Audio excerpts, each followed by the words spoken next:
ಮನುಷ್ಯ ಜನ್ಮ. ಈ ಜನ್ಮ ಬಂದಾಗ ವಿಶೇಷ ಏನಂದ್ರೆ ಭಗವಂತನಿಗೆ ದಾಸನಾಗೋದೇ ವಿಶೇಷ. ಅದಾಗದೆ ಈ ದೇಹವೇ ನಾನು, ತನುವೆ ನಾನೆಂಬುವ ನರ ಅಧಮ, ಈ ದೇಹವೇ ನಾನು ಅಂತ ತಿಳ್ಕೊಂಡಿರ್ತಾನಲ್ಲ, ಅವನಿಗೆ ಈಚಿಗೆ ಬರುವಾಗ ಬಹಳ ನೋವಾಗುತ್ತೆ. ಅದೋ ದ್ವಾರೇಣ ಗಚ್ಚಂತಿ ಪಾಪಿ ನಾಂ ಪ್ರಾಣವಾಯವ, ಪಾಪಿಗಳಾದವರಿಗೆ ಪ್ರಾಣವಾಯು ಕೆಳಗಿನ ರಂಧ್ರದಿಂದ ಹೋಗ್ಬಿಡುತ್ತೆ. ಒಟ್ಟು 9 ದ್ವಾರ ಈ ಮನೆಗೆ, ಈ ದೇಹಕ್ಕೆ 9 ದ್ವಾರ. ಉಪನಿಷತ್ತಲ್ಲಿ 11 ದ್ವಾರ, ಪುರಾಣಾಂತರಗಳಲ್ಲಿ ಹೇಳುವಾಗ 9 ದ್ವಾರ. ಉಪನಿಷತ್ ಹೇಳುವ 2 ದ್ವಾರ, ನೆತ್ತಿಯ ರಂಧ್ರ, ಮೈ ಮೇಲಿನ ಬೆವರು ಬರುವ ರಂಧ್ರಗಳು ಇದೆರಡು. ಇನ್ನು ಸಾಮಾನ್ಯವಾಗಿ ಹೇಳುವ 9 ದ್ವಾರ 2, 4, 6, 7, ಕೆಳಗೆ 2, 9 ದ್ವಾರಗಳು. ಪಾಪಿಗಳಾದವರಿಗೆ ಪ್ರಾಣವಾಯು ಕೆಳಗಿನ 2 ದ್ವಾರಗಳಲ್ಲಿ. ಅದೋ ದ್ವಾರೇಣ ಗಚ್ಚಂತಿ ಪಾಪೀನಾಂ ಪ್ರಾಣವಾಯವ, ಪ್ರಾಣವಾಯು ಪಾಪಿಗಳಿಗೆ ಕೆಳಗಿನಿಂದ ಹೋಗ್ಬಿಡುತ್ತೆ. ಆಗ ಯಾವಾಗ ಆ ಪ್ರಾಣ ನಾಭಿಯಿಂದ ಮೇಲೆ ಬರ್ಲಿಕ್ಕೆ ಶುರುವಾಗುತ್ತೆ, ಆಗ ಇಬ್ರು ಕಾಣ್ತಾರ. ಊರ್ಧ್ವಕೇಶೋ ಪಾಶದ್ ಯಮದೂತೋ ತದಾ ಪ್ರಾಪ್ತೋ ಭೀಮೋ ಸರಸವೀಕ್ಷಣೋ ಪಾಶದಂಡರೋ ನಗ್ನೋ ದಂತೈ ಕಟಕಟಾಯುತೈ. ಇಬ್ರು ಯಮನ ದೂತರು ಕಾಣಿಸ್ಕೊಳ್ತಾರೆ. ಹೇಗಿರ್ತಾರೆ ಅವರು? ಭಯಾನಕ ರೂಪ, ನೋಡಿದ್ರೇನೆ ಭಯವಾಗಬೇಕು. ಕಟ ಕಟ ಕಟ ಹಲ್ಕಡ್ತಿರ್ತಾರೆ, ನಗ್ನರಾಗಿರ್ತಾರೆ. ಒಂದು ಕೈಯಲ್ಲಿ ಹಗ್ಗ, ಒಂದು ಕೈಯಲ್ಲಿ ಕೋಲು.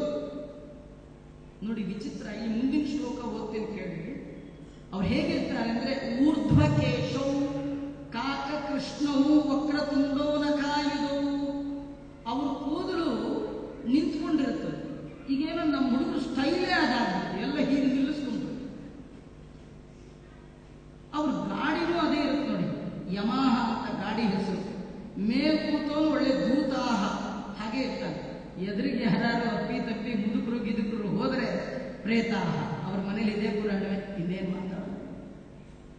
ಆ ಥರ ಕೂದು ನಮಗೆಲ್ಲ ಸಣ್ಣ ಹುಡುಗರೆಲ್ಲ ಇದ್ದಾಗ ತಲೆಗೆ ನೀಟಾಗಿ ಎಣ್ಣೆ ಹಚ್ಚಿ ಕ್ಲೀನಾಗಿ ಬಾಚೋರು. ಕೂದಲು ಕೆದರ್ಕೊಂಡಿದ್ರೆ ಒಳ್ಳೆ ಹೇಗಿದೆಯಾ ಪಿಶಾಚಿ ಅಂತೆಲ್ಲ ಬೈಯೋರು. ಯಾಕಂದ್ರೆ ಯಮದೂತರ ಸ್ಟೈಲ್ ಅದು. ಅವ್ರದ್ದೇನಂದ್ರೆ ಅವ್ರ ಕೂದಲು ಮಲಗೋದೇ ಇಲ್ಲ. ಊರ್ಧ್ವಕೇಶು, ಅವ್ರ ಕೂದಲೆಲ್ಲ ನಿಂತಿರುತ್ತೆ. ಕಾಕ ಕೃಷ್ಣ, ಕಾಗೆಗಿಂತಲೂ ಕಪ್ಪಿರ್ತಾರೆ. ವಕ್ರತುಂಡವು ನಖಾಯುಧವು, ಉಗುರೇ ಒಳ್ಳೆ ಆಯುಧ ಇದ್ದಾಗಿರುತ್ತಂತೆ. ಅವರನ್ನು ನೋಡಿದ ತಕ್ಷಣ ಪಾಪಿ ಆದವನಿಗೆ ಮಲಮೂತ್ರಗಳ ವಿಸರ್ಜನೆ ಆಗುತ್ತಂತೆ. ಆ ಕಾಲಕ್ಕೆ ಅಂಗುಷ್ಟ ಮಾತ್ರ ಕಲೆಯವರ ಈ ದೇಹದಿಂದ ಅಂಗುಷ್ಟ ಮಾತ್ರ ಪುರುಷೋ ಅಂಗುಷ್ಟಂಚ ಸಮಾಶ್ರಿತ ತೇನಾನ್ನೇನ ಆಪ್ಯಾಯಸ್ವ ಸದಾಶಿವೋ. ಉಪನಿಷತ್ತಲ್ಲಿ ಜೀವಾಂತರ್ಗತನಾಗಿ ಭಗವಂತ ಇರ್ತಾನೆ. ಜೀವ ಎಷ್ಟಿರ್ತಾನೆ? ಅಂಗುಷ್ಟ ಮಾತ್ರ. ಈ ದೇಹದ ಒಳಗೆ ಅಂಗುಷ್ಟ ಮಾತ್ರದ ಪುರುಷ ಇರ್ತಾನೆ. ಇದರೊಳಗೆ ವಾಸ ಮಾಡ್ಕೊಂಡಿರ್ತಾನೆ. ಬಲವಂತವಾಗಿ ನಾನು ನಾನು ನಾನು ಅಂತ ಅಂಟ್ಕೊಂಡ್ಬಿಟ್ಟಿರ್ತಾನೆ ಈ ದೇಹಕ್ಕೆ. ಆದ್ರೆ ಕರ್ಕೊಂಡು ಹೋಗಿ ಬಂದಿರ್ತಾರೆ, ಅವ್ರು ಬಿಡಲ್ಲ, ಎಳೀತಿರ್ತಾರೆ. ಎಳೆಯುವಾಗ ಭಾರೀ ದುಃಖ. ಹಾ ಹಾ ಕೊಡುವಂತಲೇವರ, ಅಯ್ಯೋ ಅಯ್ಯೋ ಅಯ್ಯೋ ಅಂತ ಕಿಚ್ಕೊಂಡು ಹೋಗ್ತಾನೆ. ತದೈವ ಕೃತ್ಯತೆ ದೂತಯ್ಯಾಮ್ಯೇ ಪಶ್ಚನ್ ಸ್ವಸಂಗ್ರಹಂ. ಹೋಗುವಾಗ ತನ್ನ ಮನೆ, ತನ್ನ ದೇಹ, ತನ್ನ ಮಡದಿ, ತನ್ನ ಮಕ್ಕಳು, ತನ್ನ ಗಂಡ ಇವರು ನೋಡ್ತಾ ಹೋಗ್ತಾ ಇದ್ದಾರೆ. ದಿಗ್ಗಮನ್ವಾನಂ ದಂಡ್ಯಂ ರಾಜಭಟಾಯತ. ತಪ್ಪು ಮಾಡಿದವನನ್ನ ರಾಜನ ದೂತರು ಎಳೆದುಕೊಂಡು ಹೋಗುವ ರೀತಿಯಲ್ಲಿ ದರ ದರ ದರ ಎಳ್ಕೊಂಡು ಹೋಗ್ತಾರೆ. ತಸ್ಯೈವಂ ನಿಯಮಾನತ್ಯ ದೂತ ಸಂತರ್ಜಿತಂತಿತೆ. ಚೆನ್ನಾಗಿ ಬೈತಾರೆ. ಅಷ್ಟೇ ಅಲ್ಲದೆ ಕರ್ಕೊಂಡು ಹೋಗ್ತಾ ದಾರಿ ಉದ್ದಕ್ಕೂ ಅಲ್ಲಿರುವ ನರಕದ ಬ್ರಾಂಚ್, ಅದ್ರ ಬಗ್ಗೆ ಹೇಳ್ತಾರಂತೆ. ನಡಿ ನಡಿ ಬೇಗ ನಡಿ, ಕುಂಭೀಪಾಕಾದಿ ನರಕಾಂ ನಯಾದ್ಯೋನ್ಮಾಚಿರಂ. ಕುಂಭೀಪಾಕವೇ ಮೊದಲಾದ ನರಕಕ್ಕೆ ನೀನು ಕರ್ಕೊಂಡು ಹೋಗ್ಬೇಕು. ಇಷ್ಟು ಲೇಟ್ ಮಾಡಿದ್ರೆ ಹೇಗೆ? ಒಳ್ಳೆ ಪಾರ್ಕಲ್ಲಿ ವಾಕಿಂಗ್ ಹೋದಂಗೆ ಹೋಗ್ತಾ ಇದೆ, ನಡಿ ಅಂತ ದರ ದರ ಎಳ್ಕೊಂಡು ಹೋಗ್ತಾರಂತೆ. ಏವಂ ವಾಚಸ್ತದಾ ಸುಂದಂ ಬಂಧೂನ ಮೃದಿತಂ ತದಾ ಉಚ್ಚೈ ಹೇತಿ ವಿಲಬ್ಧಂ ತಾಢ್ಯತೆ ಯಮ ಕಿಂಕರೈ. ಎಲ್ಲ ಬಂಧುಗಳು ಇವನ್ ನೋಡಿ ಅಳ್ತಾ ಇದ್ರೆ ಅವರು ಅಳೋದನ್ನು ನೋಡಿ ಈ ಸಾಯೋ ವ್ಯಕ್ತಿ ಸತ್ತವನು ಅವನು ಅಳ್ತಾನಂತ. ಆ ಜೀವ ಅವನ ಹತ್ರ ಯಮದೂತರು ಹೊಡಿತಾನೆ, ಹೊಡೆದು ಕೇಳ್ತಾನಂತ, ಅಲ್ಲೋ ಆ ಮೇಲಿದಾರಲ್ಲ ನಿನ್ ಬಂಧುಗಳು, ಅವ್ರು ಹತ್ತಿದ್ದು ನೀ ಸತ್ತೆ ಅಂತ. ನೀನ್ ಯಾಕೆ ಅಳ್ತಿದೀಯ? ಅದೇ ಸುಮ್ಮನೆ ಅಳ್ತೀಯ ಅಂತ ಅವನು ಹೊಡಿತಾನೆ.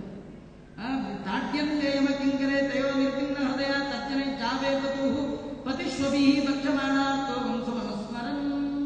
ದಾರಿ ಉದ್ದಕ್ಕೂ ನಾಯಿಗಳು ಕಚ್ಚಿ ಕಚ್ಚಿ ಅವನನ್ನು ತಿನ್ನತ್ತಂತ. ಕ್ಷುತ್ರಟ್ ಪ್ರಜುತೋ ಕರ್ದವಾನಿಲೈ ಸಂತಪ್ಯಮಾನ ಪತಿ ತಪ್ತವಾಕ್ಕೆ. ಹಸಿವೆ ಆಗತ್ತೆ, ನೀರಾಡಿಕೆ ಆಗತ್ತೆ, ಬಿಸಿ ಗಾಳಿ ಬೀಸತ್ತೆ, ಬೆನ್ನಿನ ಮೇಲೆ ಬಾರ್ ಕೋಲಲ್ಲಿ ಹೊಡಿತಾ ಇರ್ತಾರೆ. ಯಮ ಮಾರ್ಗದಲ್ಲಿ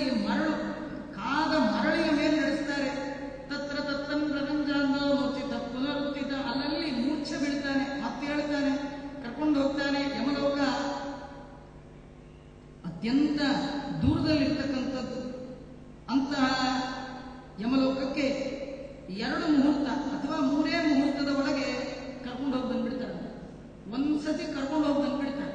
ಕರ್ಕೊಂಡು ಹೋಗಿ ಅದು ಕನ್ಫರ್ಮೇಶನ್, ಇವನೇ ಸಾಯ್ಬೇಕಾದವನು ಅಂತ ಇವನಿಗೆ ಯಮದಂಡವನ್ನಿಟ್ಟು ಮತ್ತೆ ವಾಪಸ್ ಕರ್ಕೊಂಡು ಬರ್ತಾರೆ. ಮುಹೂರ್ತ ಮಾತ್ರ ತ್ವರಿತಂ ಯಮಂ ವೀಕ್ಷ ಭಯಪುಮನ್ ಯಮಾಜ್ಞೆಯ ಸಮಂದೂತೈ ಪುನರಾಯಾತಿ ಕೇಚರ. ಹೇ ಗರುಡ, ಅವ್ರನ್ನ ಮತ್ತೆ ಭೂಮಿಗೆ ಕರ್ಕೊಂಡು ಬರ್ತಾರೆ.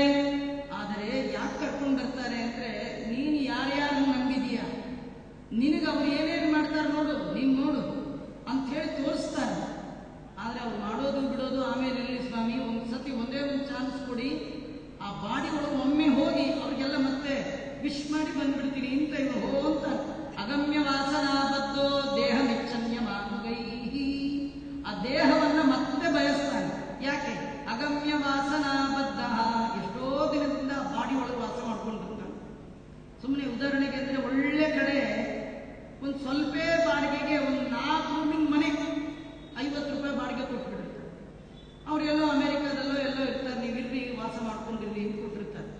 ಒಂದು ಫೈನ್ ಡೇ ಫೋನ್ ಮಾಡಿ, ನಾಳೆ ಬರ್ತಾ ಇದ್ದೀವಿ, ನೀವು ಬಿಡಲೇಬೇಕು ಅಂತ ಗಲಾಟೆ ಮಾಡಿ ನಿಮ್ಮನ್ನು ಬಿಡಿಸಿದ್ರೆ, ನೀವು ಎಷ್ಟೋ ವರ್ಷದಿಂದ ಇದ್ದಾಗ ನಿಮ್ಗೆ ಮನೆ ಬಿಡಕ್ಕೆ ನೋವಾಗತ್ತಲ್ಲ. ಈ ಜೀವ ಈ ಮನೆ ಕಾಸೇ ಕೊಡದೆ ಎಷ್ಟು ಒಳ್ಳೆ ಮನೆ ವಾಸ ಮಾಡ್ಕೊಂಡು ಇದ್ಬಿಟ್ಟಿರ್ತಾನೆ. 60 ವರ್ಷ, 70 ವರ್ಷ, 80 ವರ್ಷ. ದೇವರು ಈ ಮನೆ ಕೊಟ್ಟದ್ದು. ಮನೆ ಕೊಟ್ಟ ಭಗವಂತ ಮನಪೂರ್ವಕವಾಗಿ ಕಿತ್ಕೊಳ್ಳುವಾಗ ಹೆಚ್ಚು ಅಭಿಮಾನ ಮಾಡಿದವನಿಗೆ ಹೆಚ್ಚು ದುಃಖ ಆಗತ್ತೆ. ಪಾಪೀನಾಂ ನೋಪದಿಷ್ಟಂತಿ ಭುಂಕ್ತೆ ಪಿಂಡಂ ಸುತೈರ್ದತ್ತಂ ದಾನಂ ಚಾತುರಕಾಲಿಕಂ ತಥಾ ವಿನಾಶಗತ್ತಚ್ಚ ತೃಪ್ತಿಂ ಯಾತಿ ನ ಪಾತಕಿ. ಆಗ ಮಕ್ಕಳು ಕೊಡುವಂತಹ ಪಿಂಡವನ್ನು ಸ್ವೀಕಾರ ಮಾಡ್ತಾರೆ. ಆಗ ಸಾಯೋ ಕಾಲಕ್ಕೆ ಕೆಲವು ದಾನಗಳನ್ನು ಕೊಡಬೇಕು. ಏನ್ ದಾನ ಮಾಡಿ ಏನೇ ಮಾಡಿ ಸತ್ತವನು ಪಾಪಿ ಆಗಿದ್ರೆ ಅವನಿಗೆ ತಲುಪೋಲ್ಲ. ಪಾಪೀನಾಂ ನೋಪದಿಷ್ಟಂತಿ ದಾನಂ ಶ್ರಾದ್ದಂ ತಿಲಾಂಜಲಿ ಅದಕ್ಷುದ್ಯಾಗುಲಾಯಾಂತಿ ಪಿಂಡದಾನದ ಜೋಪಿತೆ. ಅಂದ್ರೆ ನೀವು ಕೊಟ್ಟಿದ್ದು ಹೋಗಲ್ಲ ಅನ್ನೋದಕ್ಕಿಂತಲೂ ನೀವು ಕೊಟ್ಟಿದ್ದು ತಗೊಂಡ್ರು ಅವನು ತೃಪ್ತಿ ಆಗಲ್ಲ, ಸಾಕು ಅಂತ ಅನ್ಸಲ್ಲ. ನೋಡಿ, ಅನ್ನ ತಿನ್ನೋದು ನಮ್ಮ ಕೆಲಸ. ತಿಂದಿದ್ರಿಂದ ಆರೋಗ್ಯ ಬರೋದು ಬಿಡೋದು ದೇವರಿಚ್ಛೆ. ಅವನು ಕೊಟ್ಟರು ಉಂಟು, ಇಲ್ಲ ನೀವೇನೋ ಒಳಗೆ ಹಾಕೋತಾರ, ಸಿಕ್ಕಿದ್ದೆಲ್ಲ ಒಳಗೆ ಹಾಕೋತಿರ್ತೀವಿ. ಡೈಜೆಷನ್ ಆಗಲಿಲ್ಲ ಅಂದ್ರೆ, ರೋಗಕ್ಕೆ ಕಾರಣ ಅಂದ್ರೆ, ಹಾಗೆ ತಿಂದದ್ದನ್ನ ಕರಗಿಸೋನೆ ಅದು, ಅರಗಿಸೋನೆ ಅದು. ತಿಂದಿದ್ದನ್ನ ಎಲ್ಲೆಲ್ಲಿ ಹೋಗ್ಬೇಕು, ಭೋಜನ ರಸ ವಿಭಾಗ ಸಂಧಿ ಅಂತ ದಾಸರಾಯರು ಮಾಡಿಬಿಟ್ಟಿದ್ದ. ತಿಂದಿದ್ದು ಯಾವ್ಯಾವ ಪಾರ್ಟ್ಗೆ ಎಲ್ಲೆಲ್ಲಿ ಹೋಗೋ ಅಲ್ಲಲ್ಲಿ ಹೋಗ್ಬೇಕು. ಸುಮ್ಮನೆ ಉದಾಹರಣೆಗೆ ಹೇಳೋದಾದ್ರೆ, ಒಮ್ಮೊಮ್ಮೆ ನೀರು ಕುಡಿಯುವಾಗೋ ಅಥವಾ ಅನ್ನ ತಿನ್ನುವಾಗಲೋ ಅದು ಬೇರೆ ನಾಳಗಳಲ್ಲಿ ಹೋದ್ರೆ ನೆತ್ತಿಗೆ ಹತ್ತಿದ್ದನ್ನು ನಾವೇ ನೋಡ್ತೀವಿ. ಅದು ಎಲ್ಲೆಲ್ಲಿ ಹೋಗಬೇಕು, ಏನೇನಾಗಬೇಕು ಅದು ಹಾಗೆ ಆಗ್ಬೇಕು. ಒಳಗೆ ನಿಂತು ಅನ್ನಮಯ ಪ್ರಾಣಮಯ ಮನೋಮಯ ವಿಜ್ಞಾನಮಯರ ಒಳಗೆ, ಪ್ರಾಣ ಅಪಾನ ವ್ಯಾನ ಉದಾನ ಸಮಾನರ ಒಳಗೆ ಅನಿರುದ್ಧ ಪ್ರದ್ಯುಮ್ನ ಸಂಕರ್ಷಣ ವಾಸುದೇವ ನಾರಾಯಣ ನಿಂತು ಅನ್ನಮಯಾದ ಪಂಚರೂಪನಾಗಿ ಭಗವಂತ ಈ ಎಲ್ಲ ವ್ಯಾಪಾರವನ್ನು ನಡೆಸಿದ್ರೆ ನಾವು ಆರೋಗ್ಯ, ನೀವು ಆರೋಗ್ಯ. ಅವನು ಒಂದಿನ ನಮಗೆ ಸಿಟ್ಟಾದ ಅಂದ್ರೆ ದೇವರ ಡಾಕ್ಟರ್ ಹತ್ರ ಹೋಗಿ ನೀವೇ ದೇವರು ಅಂತ ಅವರು ಕೈ ಮುಗಿಬೇಕು. ಅದರ ಒಳಗೆ ಡಾಕ್ಟರ್ ಎಷ್ಟು ಕೆಲಸ ಮಾಡ್ತಾ ಇದ್ದಾನೆ ಭಗವಂತ.